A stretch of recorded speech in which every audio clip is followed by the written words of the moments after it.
We've gone to chaos again. I am not surprised. Uh, oh, motherfucker. I'm downloading the movie now. Yesterday, I needed some stills for the movie for a video that I was editing. And the piracy lords that were making the version that I'm downloading were still like 5 hours away from dropping the movie. So I had basically to improvise. And there's a couple of images that I was afraid to use.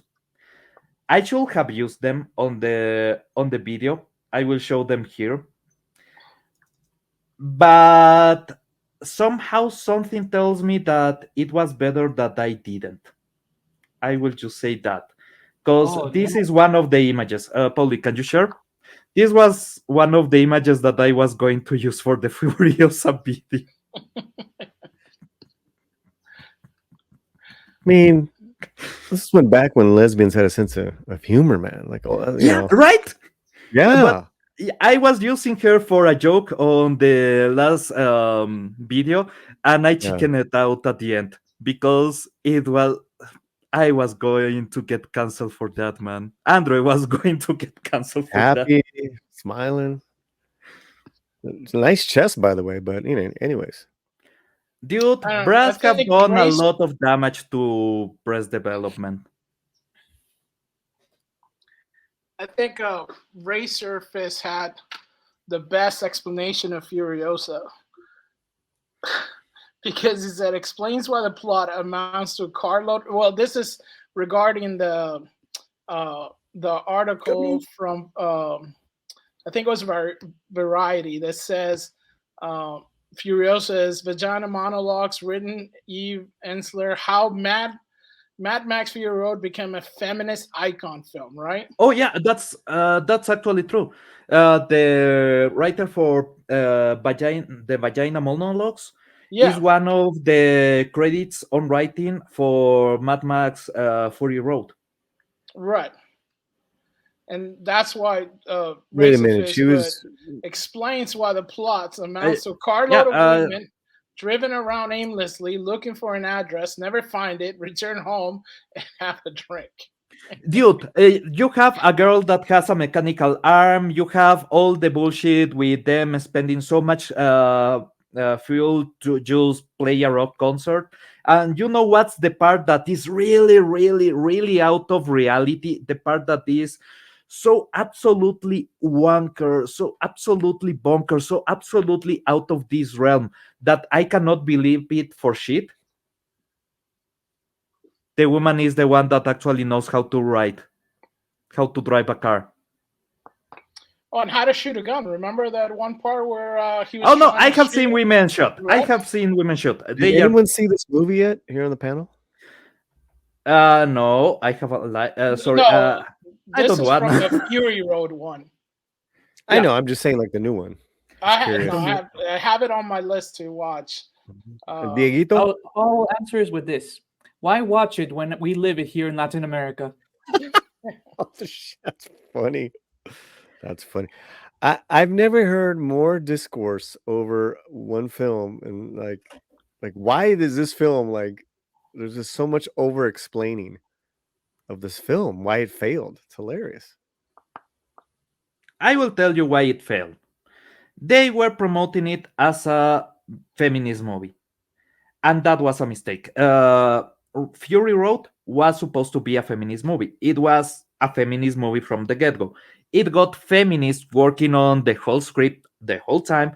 Nobody gave a shit. Everybody went to the theaters to watch Fury Road. It actually made money. It was a movie that everybody celebrated. Nobody cared about the feminist messaging because there was a lot of good action. This one, they tried to go woke on the marketing. Yeah. That's all. That's the reason why it failed. I I will tell you And if then Hammer's like, we will not agree or disagree with the comment because we might die, especially the one who's actually engaged, aka me. Y hola, Carlos. Carlos. I will be honest. If you want an example of a successful feminist action movie, Fury Road is that. Fury Road is the example that you can make a good, entertaining, actually praised by men, feminist lesbian action movie. Furiosa is not that it. It's not it. It's not. It doesn't connect with people so much. Maybe I don't know if somebody is still a fan of Mad Max in general to go to watch this movie, but if you are a fan of Mad Max, even Fury Road was not really Mad Max because No. it doesn't have Mel Gibson.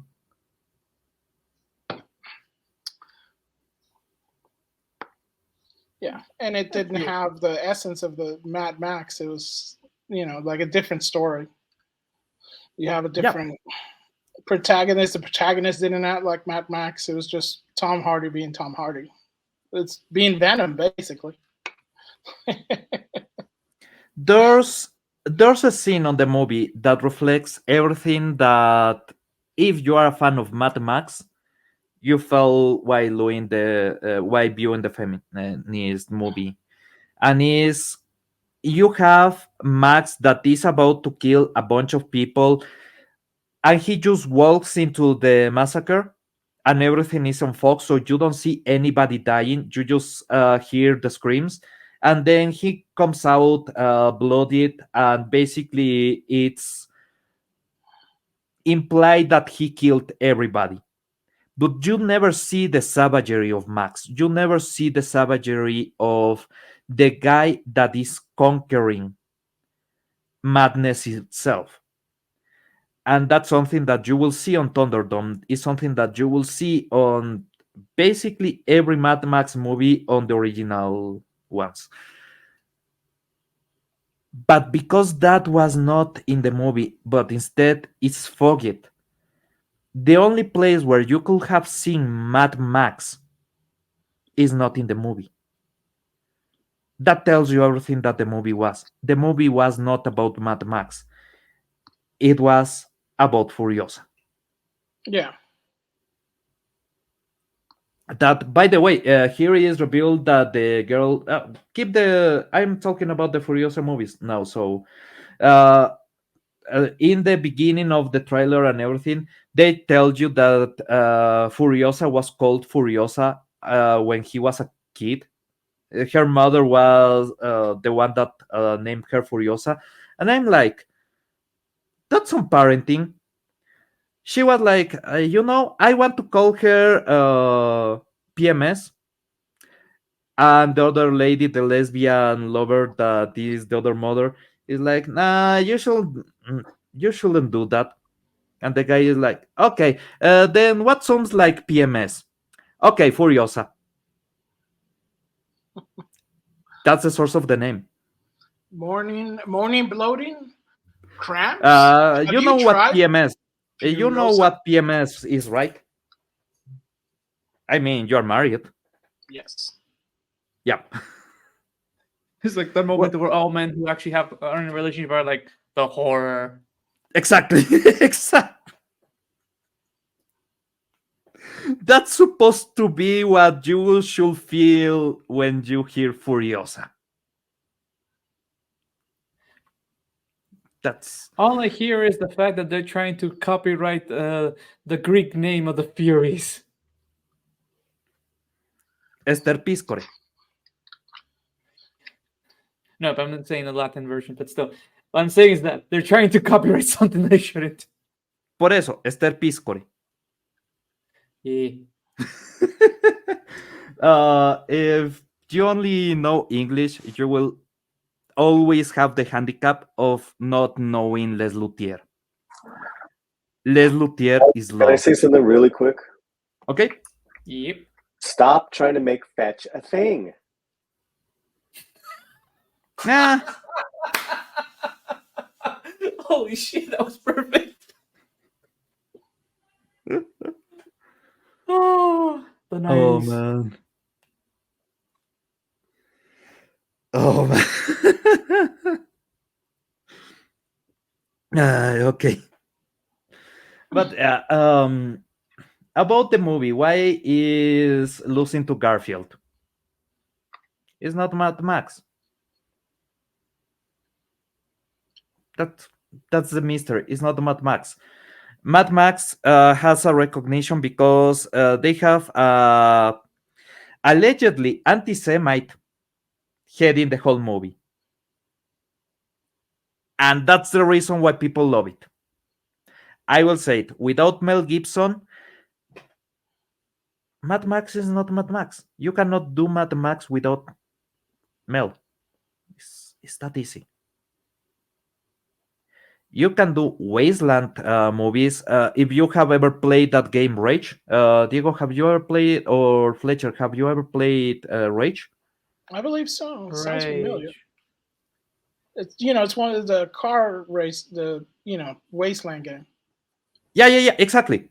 So it's a Wasteland game, right? But Yeah. it's not Mad Max. Or Fallout. It's a Wasteland game, but it's not Mhm. Mad Max. What makes Mad Max so unique? It's a Mad Max story.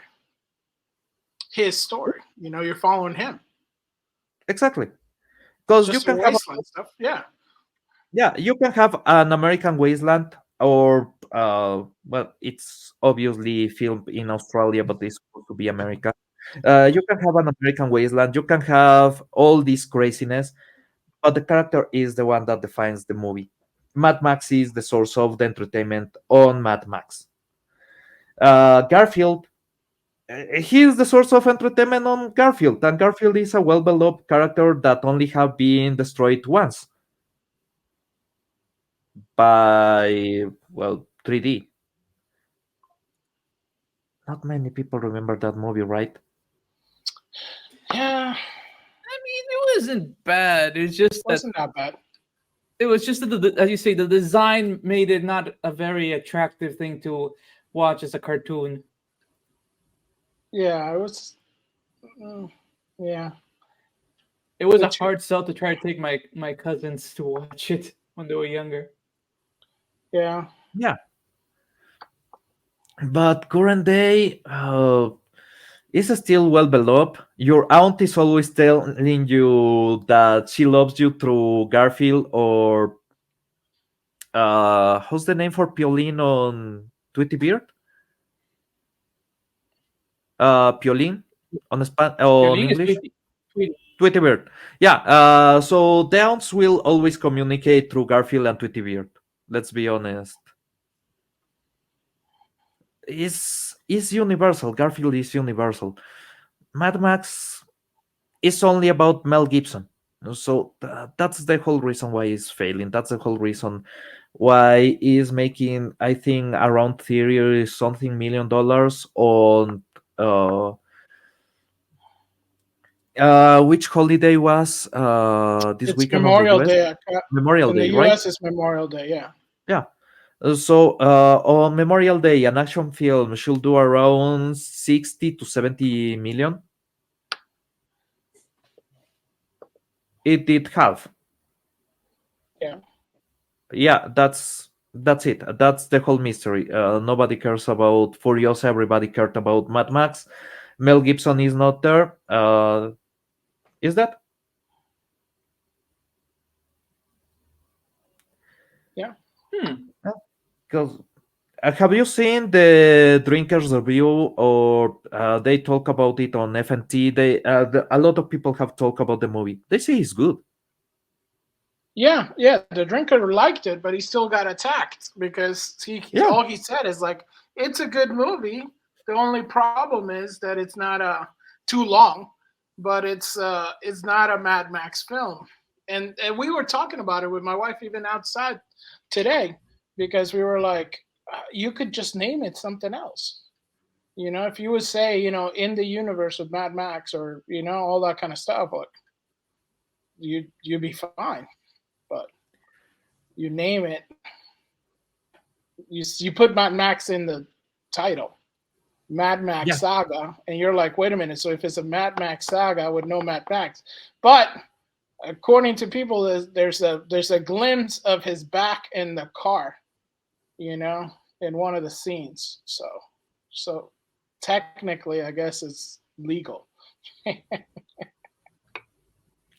It's the same that they try to do with the Star Wars having a Star Wars story, or basically anything that they try to do this story. It doesn't work. Rise of Skywalker. No Skywalker. Yeah. No, I mean, they try to do these sagas aside from the mainline movies that are called a this story, a Star Wars story, a Star Trek, whatever. And it doesn't really work, because either you have the character that you fell in love in the movie, or you don't really care.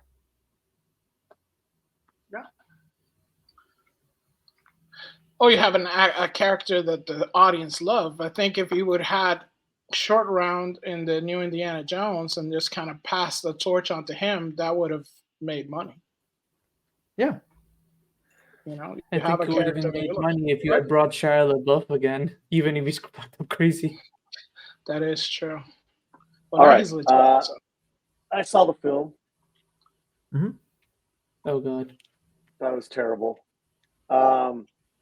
Let me just say the Mad Max timeline connection is when Anya Taylor-Joy is now Furiosa, because in the first 45 minutes it's the little girl.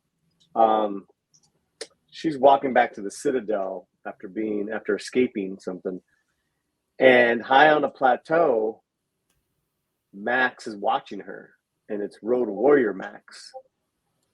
And you just see his back, but it is like frame for frame a shot from Road Warrior when he's looking over a plateau and eating out of a tin can, if you remember that. Yeah. So wait, but that doesn't. Road Warrior is supposed to be like what, 10 years, 20 years before what happened on Fury Road? But exactly. And so is Furiosa. Furiosa is 10 years before Fury Road.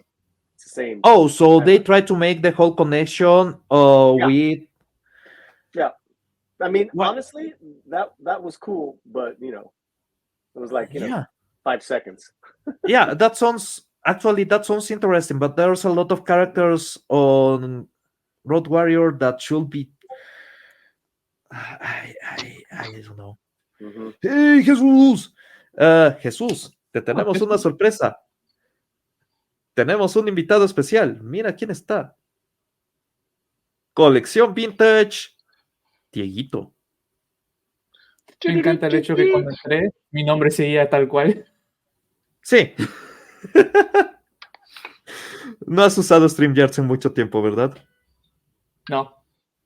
O sea, no se nota. Trata de implementarlo solamente para un proyecto. No sirve de nada. Si es que no estás haciendo streaming, StreamYards no sirve de nada. No, siempre tiene un problema. Sí. Pero bueno, en todo caso, solamente para decirlo en español, hay gente que le gustó la película de Furiosa, hay gente que no le gustó la película de Furiosa. Mi opinión es simplemente no está conectada con Mad Max. No es... Incluso si es que ponen alguna escena o algo que la conecte, Pauli nos dice que es por un minuto en el que aparece Max y es el Max de Road Warrior. Ok, si es que no está Mad Max, si es que no está Mel Gibson, drogado o borracho, pateando gente en medio del desierto, no es Mad Max. Puede ser una buena película, pero no es Mad Max.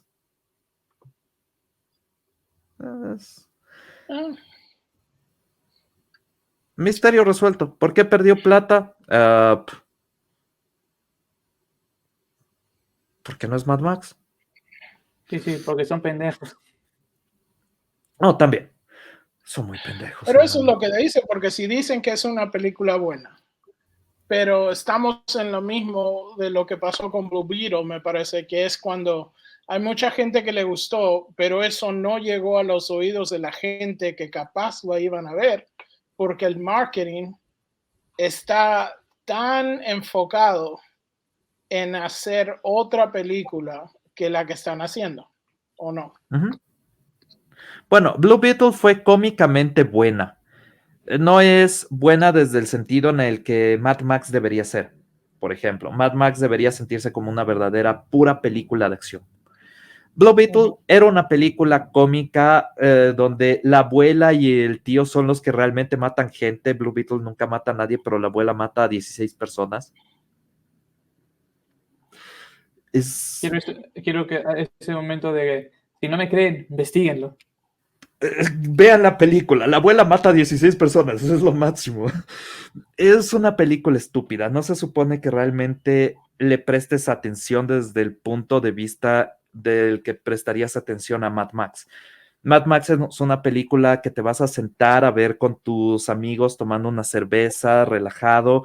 Blue Beetle es una película que vas a poner para ver con la señora o con tus hijos mientras está ahí la película y tú estás haciendo alguna otra cosa. Realmente no le vas a prestar tanta atención. Mad Max deberías poder prestarle atención. Mad Max deberías poder conectarte con los personajes porque es un drama. Si es que no lo recuerdan, el primer Mad Max es verdaderamente un drama. Te pega internamente. Entiendes por qué es la furia, por qué es el deseo de destruir, por qué es la venganza. Tienen que conectar a un nivel mucho más visceral y no, incluso si es que lo hacen, no es lo mismo que Mel Gibson. Mel Gibson tenía algo especial para eso. Es lo mismo que Braveheart. Braveheart, las escenas en las que está Mel Gibson son las escenas que realmente hacen la película. El resto, había buenos actores, sí, pero no es el mismo entusiasmo.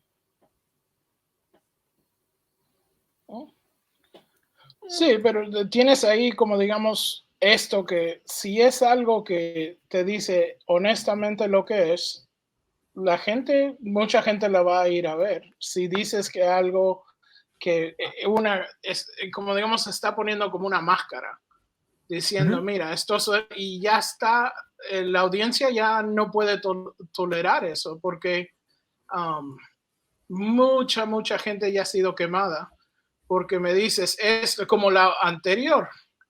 La anterior decía, bueno, esta es una película de Mad Max.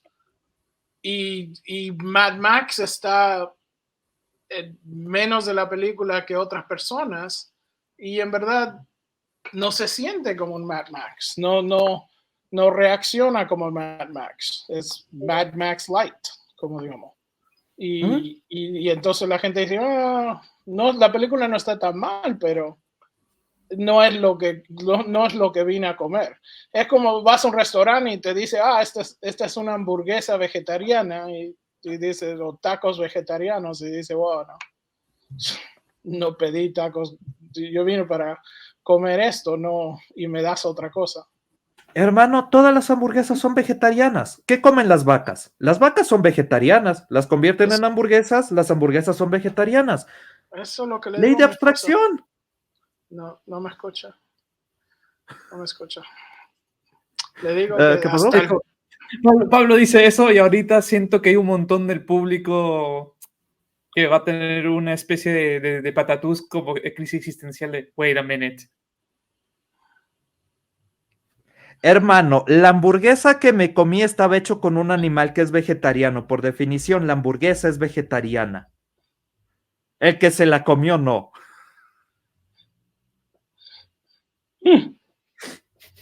Es verdad. La lógica me ayuda en esto. La matemática me ayuda en esto. Pero bueno, vamos a... Back to the Mad Max Furiosa argument. So, Ay, Dios. you know,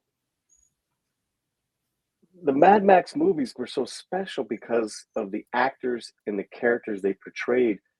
There was nothing like these movies before. There was nothing like Mad Max before. You think about it. You had, what did you have that was subversive and wild and apocalyptic before then? Easy Rider, the duel, but those were still in a they're alike in regards to Miller saying, look, at our society can go to shit within 10 days. That's why Mad Max was so scary, the thought of that, and he was the first to do that. Then he had these characters inhabiting this world: Toe Cutter, Knight Rider, and then of course I think with Road Warrior, it was it was post, and it was still everything after Road Warrior in the 80s they copied American films, so like a lot of that stuff, 80s, 90s. So with Furiosa, for me, it was Road Warrior, copy and paste times 10. That's why I hated it so much, because I'm like, yeah, it looks beautiful and this and that, but I mean, there's so many problems with this film. It's like, if anything, I would have given Chris Hemsworth the storyline. Give a villain the story, because the villains in all the Mad Max movies have always been so original. And Max is a villain too. Max he becomes one. He becomes one. But everyone does, though. That's the whole point. Is that which is another reason why the world of Furiosa doesn't make sense, because women would have been, I hate to say it, women as a whole would have been subjugated straight up. They could not survive without men. But what you were saying about how society can fall apart, that's the basis of a lot of that era paranoia. Is society is only I don't give a fuck away from falling apart. Right. Well, but I'm just going back to back to Furiosa. The most interesting thing to me was Chris Hemsworth, right? But again, we've seen these stories, but like, just go ahead and go with Dementis, because you're basically doing the story of Humongous. You're doing the story of the Toe Cutter. Why not? I would love that. Show that maybe they were like just super good people at the beginning. Because then it goes back to like, well, what are the great post-apocalyptic villains? Negan, etc. Said you guys see what I'm saying? So there was just nothing special, and there was nothing specially written about Furiosa for me. The most rewarding time with Furiosa as Anya Taylor-Joy is when she has a relationship with Praetorian Jack, and it's like, dude, just let them kiss. You're not even letting them kiss. It's just really weird. You know what I'm saying? And Praetorian Jack is basically Road Warrior Mad Max with his rigor. Looking and sounding like freaking Mel Gibson. He was really good, by the way. This was a huge misfire, very, very self-indulgent, and of course it costs way too much money, guys. I would say also too, even with Mel Gibson, it's still a niche market IP. It's not Barbie, it's not Top Gun, it's Mad Max. That's just my opinion. Sadly, they have forgotten how to do a movie like that. Griffin says, so true, Paulie. Mad Max was truly original one. It was Australia's own creation, and second, it was confronting a growing newfound horror or modern society collapsing like that. Yes, and as I was saying, in the 80s, it has this paranoia of society is only I don't give a fuck away from falling apart. And if you see, even in RoboCop, the city of Detroit is exactly that. Is basically Mad Max, but with cyborgs. During that era, there's a lot of movies where everything falls apart or everything evolves into mayhem, under control. Like, for example, on Blade Runner, that you have obviously a corporation controlling everything, doing everything, and society just don't give a fuck anymore. And make no mistake, George Miller is very much an American cinema, pop culture. He lived and breathed it because he was him and his, I think it's his brother, when they were growing up, were huge fans of American cinema. So he had that, and he had this story of not just Australia, but we're talking secluded outback Australia, not the big cities. How would this go in the wasteland? It was brilliant, man. That they could have just done it in Argentina and just have Anatole Joy there. Mm-hmm. It would have been for right. With the nasty roads out in Patagonia on the beach. Yeah, I'm sure there. Now that I think, I know there's novels obviously before Mad Max, 1978-9's Mad Max. I'm just saying, on a cinema there was nothing like, but you're saying a 1959 black and white movie from Australia. Oh, that would make sense. But we go up to now, modern days, right? There's nothing new. That's what I'm just saying. Like, the only thing that was new is the technology. Even Miller, that's why Miller wanted to keep doing these things, because he's like, technology. I'm George Lucas. And look, Fury Road was enjoyable. I like Fury Road. Yeah. It's pretty simple in story, very simple, but I rather liked it a lot. And you make sense. Like, it is a feminist movie, but it was successful.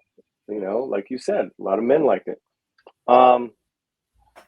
Furiosa is just a storytelling, self-indulgent mess to me.